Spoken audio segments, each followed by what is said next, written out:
He's whack though, because he deleted what he was saying. See, that's why it's whack. Don't do that. Don't screenshot shit once you delete yours off the text thread. And your lawyer said out of his own mouth that you was close to a $10 million settlement with that girl. That right there is all the more reason to shut the F up. I'm not here to speak to Shannon's guilt or innocence because I don't know, but I do know attempting to settle looks like an admission of guilt because I'm not settling. Shannon texting her. Okay. I want to put my tongue in your and then I want to marry you.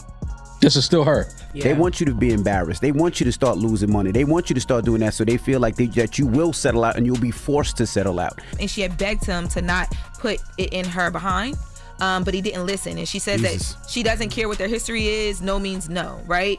Clearly he lacks it. You cannot be 54 years old hollering at a 19-year-old. That was his first mistake. So he made a poor choice. That's why he's in this situation. Nobody calls this on Shannon Sharpe except for Shannon Sharpe. He vanished just as the accusations exploded. Shannon Sharpe, once the face of sports commentary, reportedly fled to Dubai amid civil allegations that could dismantle his legacy. Private jets, deleted messages, and a $10 million settlement whisper behind the scenes. What is he hiding? And what happens next? Here's the full breakdown you won't find on ESPN. Somebody like Shannon Sharpe be on the phone talking like this.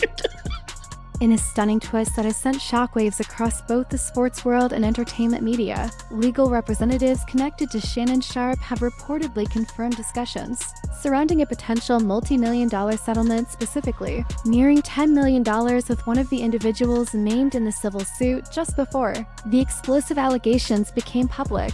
While it's legally common for high-profile defendants to pursue settlements to mitigate reputational harm or avoid prolonged litigation, the timing of this negotiation is undeniably suspect. Now, if he really didn't do it, and this was part of his kinky thing, and it was what it was, and he didn't do it, and he's innocent, and the fact that he has to step away now, possibly losing his job, if he has bills and not having bills, because now he has no work.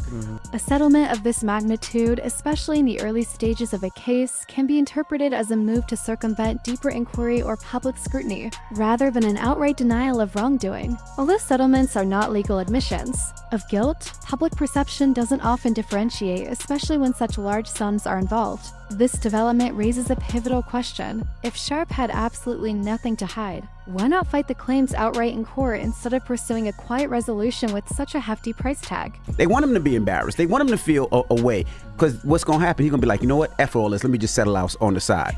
That's what they're forcing him to do, really. Yeah. The optics of trying to make it go away suggest a calculated decision to protect assets, brand value, and future endorsements, all of which now hang in the balance. The silence from Sharpe's camp on the specific reasoning behind the settlement. Discussions only further intensify suspicions, painting a picture of a public figure perhaps more concerned with managing fallout than clearing his name through. Due process. The civil suit unsealed in California has laid bare a series of unsettling accusations that paint a troubling portrait of Sharpe's private behavior, including allegedly inappropriate communications with a significantly younger woman, some of which involved explicit content and apparent disregard for personal boundaries. From the outside, I can do what I want to do in my bedroom. Yes. Right? What I do in my bedroom is my business. But once somebody... And I didn't put it out. I didn't film it and put it out. If somebody secretly taped me and put it out. The messages reportedly sent by Sharpe include suggestive language and expressions of intent but have been widely criticized by legal analysts and social commentators alike.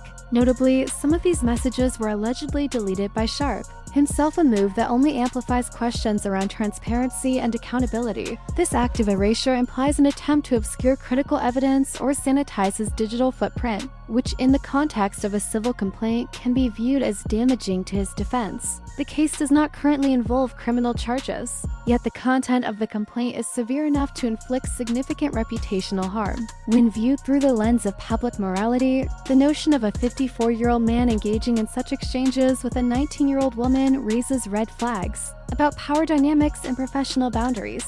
The plaintiff in the case maintains that consent was not only absent but actively denied, and yet ignored a core issue that places the legal battle squarely in the realm of civil misconduct involving coercion. The narrative emerging from these claims is not just about legal liability, it's about trust, ethics, and the misuse of celebrity influence in private interactions. As the allegations gained traction and the media storm intensified, reports surfaced that Shannon Sharpe had abruptly left the United States, with his travel itinerary suggesting a carefully orchestrated international departure. According to verified flight data and aviation sources, a private jet associated with Sharpe's management team lifted off from Atlanta in the early hours of Monday, making an initial stop in Nassau before continuing to an undisclosed location believed by many to be Dubai. This sudden departure, occurring within hours of the lawsuit's public release, has ignited fierce debate over whether Sharpe's movements were a strategic, legal maneuver or a panicked flight from accountability.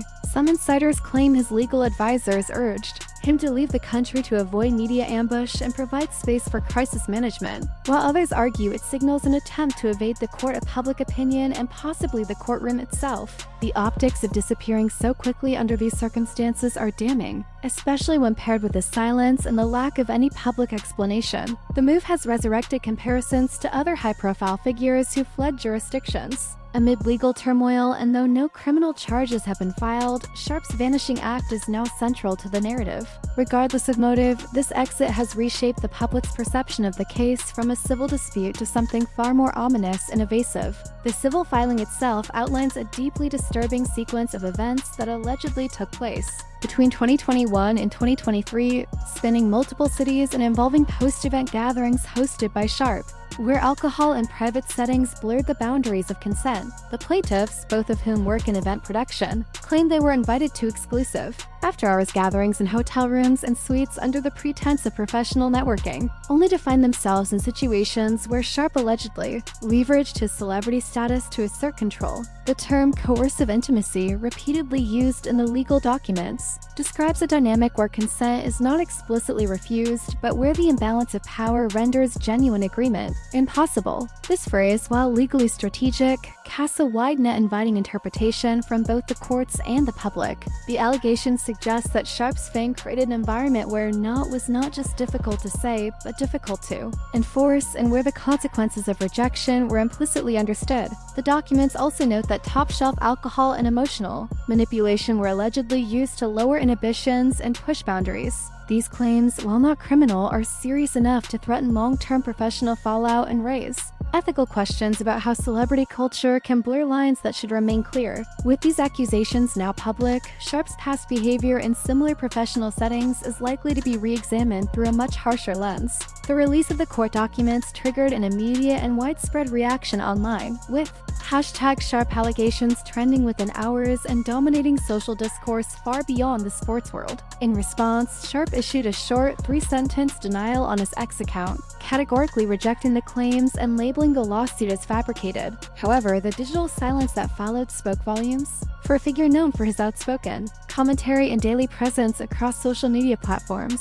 His abrupt disappearance from the digital stage was louder than any statement. The public quickly interpreted this silence as a strategic retreat, possibly advised by legal counsel, but more likely seen by many as a sign of vulnerability or fear. In the modern media landscape, where transparency is often equated with truth, withdrawing from public view during a crisis only heightens suspicion. This vacuum allowed speculation and misinformation to spread unchecked, with online sleuths and pundits filling in the blanks with theories, assumptions, and past clips dissected for hidden meaning. The silence, therefore, didn't protect Sharpe. It deepened the intrigue and made his denials appear hollow. In the realm of public relations, absence in the face of controversy is rarely neutral. It almost always tilts the narrative toward guilt. The professional consequences of the unfolding scandal have been swift and unforgiving, with multiple business relationships already suspended or dissolved. Sharpe's popular YouTube podcast, Club Shay Shay, has halted all future tapings, while ESPN has reportedly pulled his appearances from upcoming rotations, opting instead to issue a generic statement about monitoring developments. At least 2 beverage companies have quietly withdrawn their sponsorships, and Sharpe's image has been removed from marketing materials associated with several fitness brands. These moves signal a broader industry trend. Corporate partners are increasingly unwilling to risk association with public figures facing serious misconduct allegations, regardless of legal outcomes. The financial impact is substantial. Sharpe's digital reach, once considered a goldmine for advertisers, is now a liability. His content, which once drove millions of views and significant ad revenue, is now frozen in limbo. What was once a high, second act success story in sports media is rapidly unraveling under the weight of scandal, and the brands that once celebrated his unfiltered persona are now scrambling to distance themselves. In today's hyper-vigilant endorsement culture, personality-driven branding is only as strong as the character behind it. And right now, Sharpe's credibility is in freefall. Navigating the legal landscape from beyond U.S. borders introduces a host of complications that could significantly delay or derail the civil litigation against Sharpe. Under California civil procedure, defendants are typically required to appear for in-person depositions, and failure to comply can result in default judgments, essentially losing the case by absence. If Sharpe remains abroad, especially in jurisdictions without strong legal reciprocity agreements for civil matters, plaintiffs may struggle to compel his participation or freeze his assets. While fleeing a jurisdiction does not legally imply guilt, it certainly influences public perception and can be used in court to argue a pattern of avoidance. Legal teams representing the accusers are already moving to secure Sharpe's domestic financial holdings and may petition the court for asset freezes or protective orders to prevent dissipation of wealth during litigation. The longer he remains outside U.S. jurisdiction, the harder it becomes to maintain a defense strategy that appears cooperative or transparent. In high-profile civil cases, the optics of noncompliance are often just as damaging as the allegations themselves.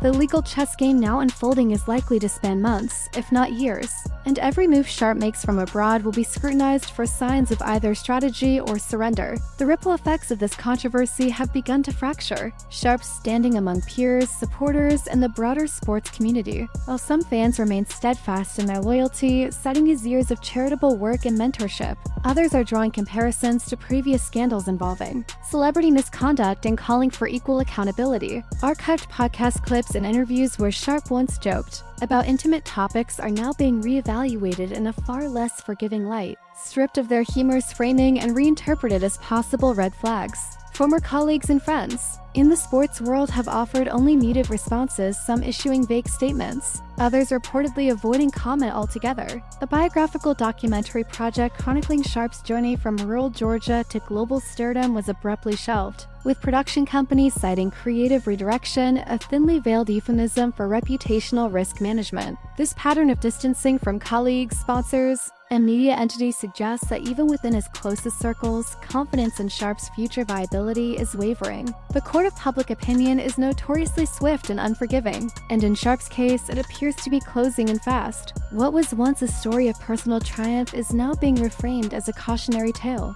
As Sharpe's whereabouts remain officially unconfirmed, the digital community has launched a full-scale investigation to track his location, analyzing every detail of his last posted images and videos for clues. Background music, hotel decor, and signage glimpsed in social media clips are being dissected by amateur sleuths across TikTok, Reddit, and Twitter.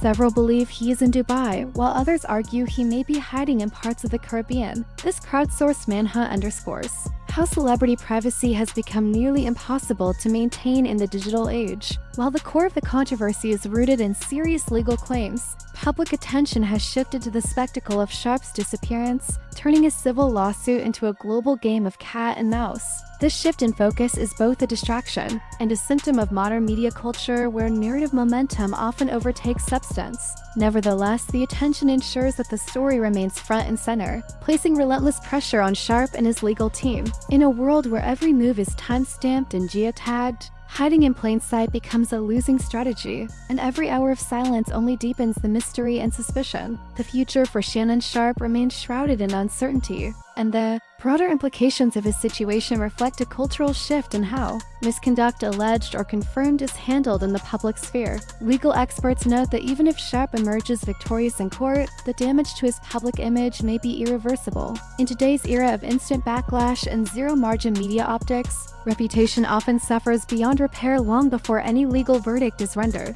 Brands, networks, and fans now demand accountability not just in courtrooms, but on timelines and live streams. The standard Sharpe once held others to during his on-air critiques is now being held up to him, and many are watching to see whether he can meet it. The classic pattern of denial, retaliation, and eventual apology may not be enough to regain trust in the landscape.